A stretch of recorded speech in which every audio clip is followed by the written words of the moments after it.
Going live. This is The Old Show, a source of inspiration not only for cranks, aging time deniers, and fogey has-beens. It's an expression of the senior revolution, an ongoing proclamation of our refusal to quietly take our place in the grand scheme of ageism. A place where we can gently make fun of ourselves and point the finger of righteousness at everyone else. And now, here's your host, defender of the infirm, protector of the aged, and avenger of the unrepentant retiree. This is Krotchett. Welcome to the Old Show.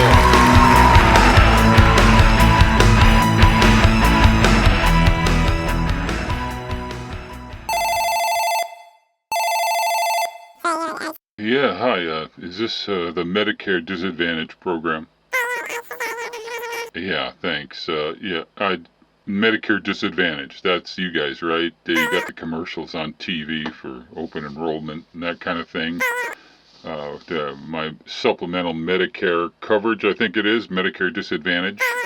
Oh, you say it's Medicare Advantage. Well, I just had a couple of questions about it. I was just kind of wondering, you got like a number of plans. Yeah, you got a number of plans there, but they're all kind of the same, and they're all about the same price, except they're a little different. But some plans have some things, and other plans, but you take away some of the other stuff. And I was just kind of wondering why that was, why you would do that. Right, because it's a disadvantage. Yeah, you're right. So I was just wondering why. Here's a thought. Maybe you could just offer health care for whatever comes up, and come up with a price for that, and then we could figure out how we'd go about paying for it for everybody. Maybe we could do something like that, because it's really right, that's why they call it Medicare Disadvantage. Yes, because it puts the customer at a disadvantage.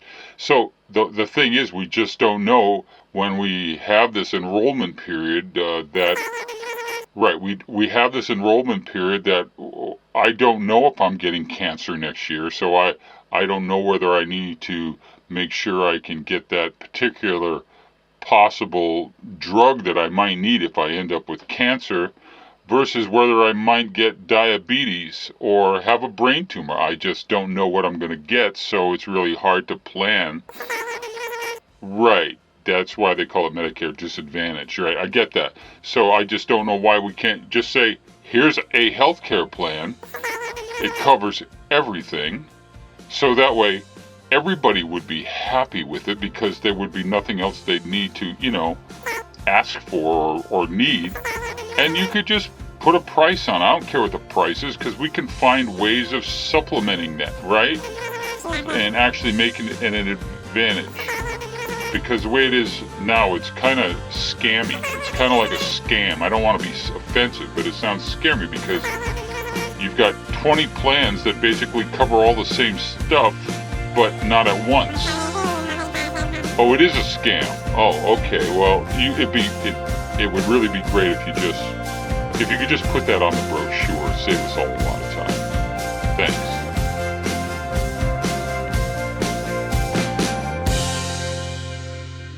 So, Larry, what do you think of the podcast so far?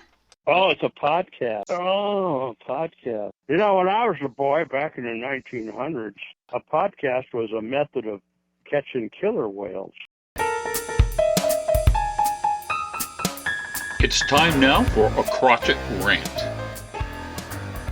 So, does anybody know how many debit and credit cards there are in the world?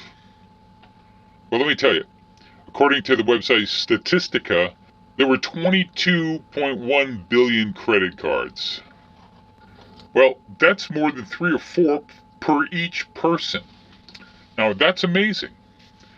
And does anybody remember when credit cards came into existence? That was back in the 1950s. Do you remember when we started using debit cards? That was back in the 1970s. That was 50 years ago. 50 years ago, we were using debit cards. Well, somebody please tell me, why is it I'm standing in a line at a grocery store in 2021 along with 5 or 6 other people waiting for some person to write a check? What is going through their mind? And what's more, why are grocery stores even letting these people write checks? And what's more, why are banks even getting checks printed?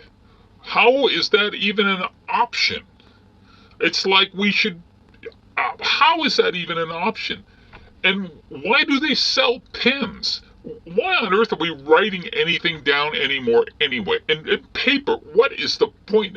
Do you know how much wasted paper there is just sitting around with people thinking they need paper? Everybody's got a ream of paper at home. It's absolutely unfathomable to me that you can exist without technology in the 21st century. It's the way life works. It's like if it were 1960 and you insisted on riding a horse to work. Nobody has done it for 50 years. 50 years. Can I say it again? 50 years. This is Krotchett.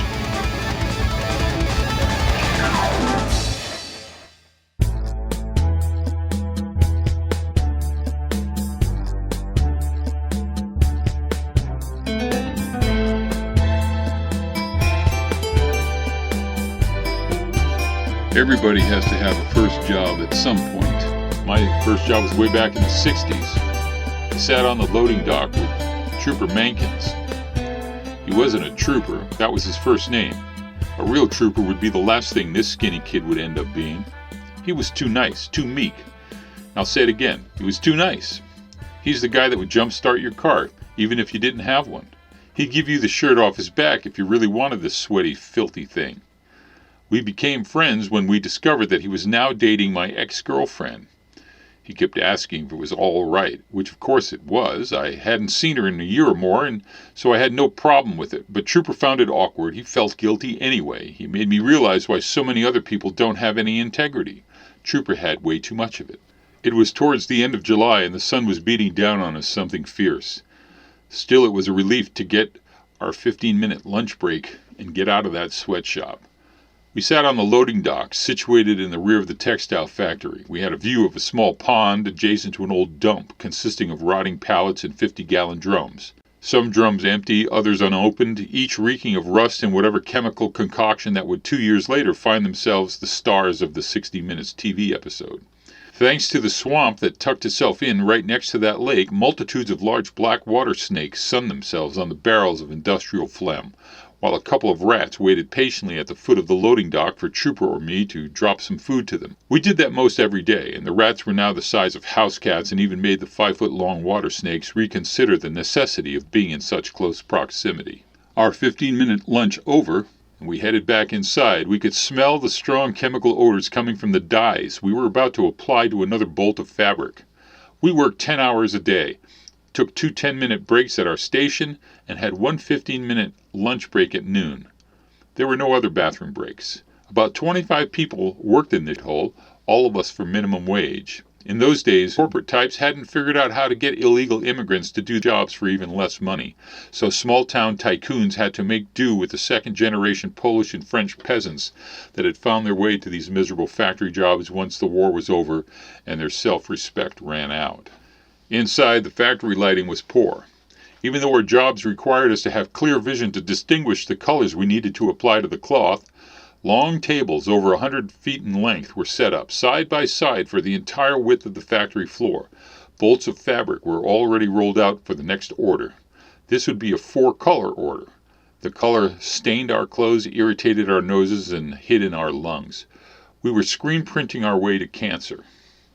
Employees were put in pairs, one on either side of each table. The process involved filling a print screening frame, which was much like an upside-down old-fashioned card table, minus the folding legs. and we'd fill it 2 inches to the brim with this current color. The 2 screen printers would each take hold of the end of a wooden paddle that, when dragged across the screen frame, would produce a color pattern on the cloth below via these little pinprick-sized holes in the framed canvas screen. The process was repeated down the entire length of the table, at which point the screens would be washed and the second color added, and the process would start again. To be sure, this was monotonous work. So one day, I started singing songs out loud to pass the time. Trooper joined in immediately. We started with a Beatles song, all together now, from the Yellow Submarine album. Pretty soon all the employees at adjoining tables chimed in, and for a brief while, work almost seemed pleasant. Mr. Vanacleer was the operations manager. He bent over, much like a heron, spotting for fish. He was a tall white man with thick glasses, and lean from most angles, except for the side profile. He appeared to be hiding a basketball just below his belt, which from this description you can assume correctly that his belt was in fact up across his rib cage, some 8 inches north of where it should be. A long flat plaid tie dangled down his neck, and when it arrived at his hidden basketball in the now protruding pelvic area, it looked more like a miniature ski lift. And while we were all singing, Mr. Vanacleer quickly opened the office door and stepped onto the factory floor. With his hands on his hips, it only made him look more like a heron, since his elbows now protruded like wings, he marched over to the light switch and began flipping the lights on and off. After a few moments, the singing died down and everyone stopped what they were doing. "This stops now," Vanacleer announced in a quiet but threatening voice. "This is a place of business, not a dance hall. Now get back to work." Just as he was turning to return to the office, Mr. Deaton appeared. Mr. Deaton was the owner of the company, even taller and thinner than Vanacleer, only without the heron lurch. At 6'5", Deaton stood taller than anyone in the factory. No one knew his real age, but he could have been 80 years old, maybe 90. Now, this was only the second time I've seen him on the factory floor. But I do remember seeing him, for as long as I can remember, a tall, thin, aging man walk down the highway past my house almost every day. When he would reach the second telephone pole across from our front yard, he would turn around and make the return trip on the other side of the highway, a total distance of about 7 miles. It turned out to be Mr. Deaton, enjoying his lunchtime constitution. It turns out that he did this for more than 50 years. Deaton and Vanacleer spoke to each other as the factory came back to life. Trooper and I began applying color to the fabric again with our print screen. Just then Deaton came over to us and stood behind me. "I understand you like music." It was not a question. Deaton didn't want an answer. "I hope I don't hear any more reports of this kind of childish mischief, or you may be looking for work somewhere else. Or instead of working here, you might consider joining a band. Do you understand?" Without waiting for an answer, he turned and went back to his office. Later that day at lunch, sitting on the loading dock behind the water snakes that were squaring off with their daily ritual with the fat rats, the sky was a deep blue, the trees, animated with a light wind, rustled with the warm stream of air. "What a beautiful day," I said to no one in particular. Trooper bit into his pickle and nodded in agreement. "Too bad we have to work," he said. "We get paid what, $1.05 an hour? The real question is, would I pay $1.05 an hour to take the rest of the day off?" Trooper was opening a package of Hostess Twinkies. "It's tempting when you put it like that," he said. Before he had taken the first bite of his Twinkie, I was gone. I was 15 and decided to take Mr. Deaton's advice. I was going to start a band. That was My First Job by Gary Paul Bryant. And this is Storytime on The Old Show.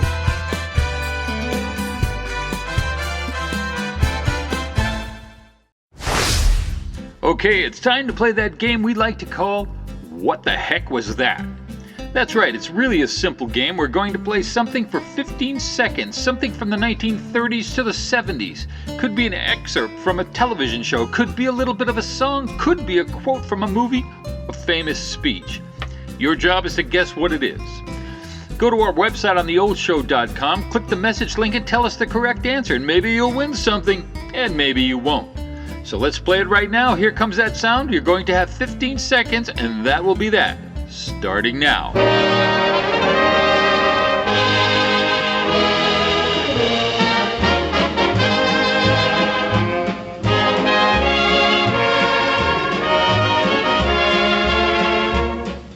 heck was that?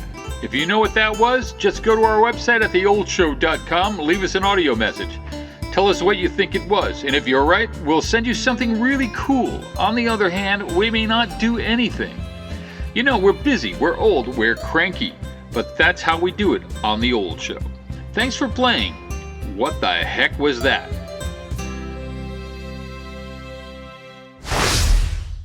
So, Ann, what did you think of the show? I never thought anyone would have the gall to do a show like this.